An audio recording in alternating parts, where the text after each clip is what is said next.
Europe's had a facelift, and just in time for Christmas. The EU's flashy new headquarters, called the Europa, will be used for future summits of the bloc's leaders. It's a glass lantern-shaped structure.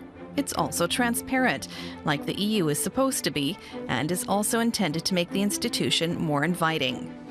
The myriad windows represent diversity, but because of the way things turned out this year, you could say they represent the many crises the continent went through. There was the migration crisis, over which the EU is still bickering.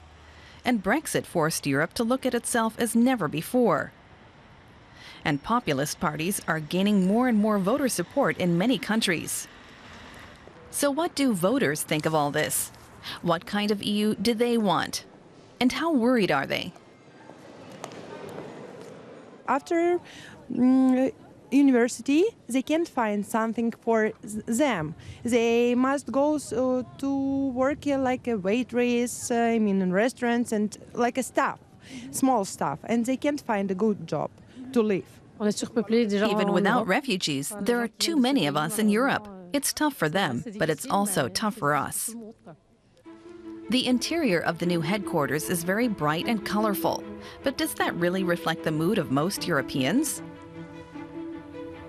Most of all, I'm worried that the Turks will someday become part of the EU. From the outside, you're supposed to be able to see the spacious main meeting room inside, and vice versa. Country leaders up close.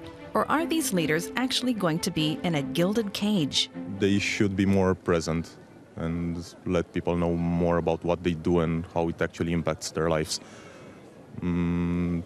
For example, I can't tell you exactly what the EU Commission or the EU Parliament does exactly and how it directly impacts me. The EU promises to be more approachable.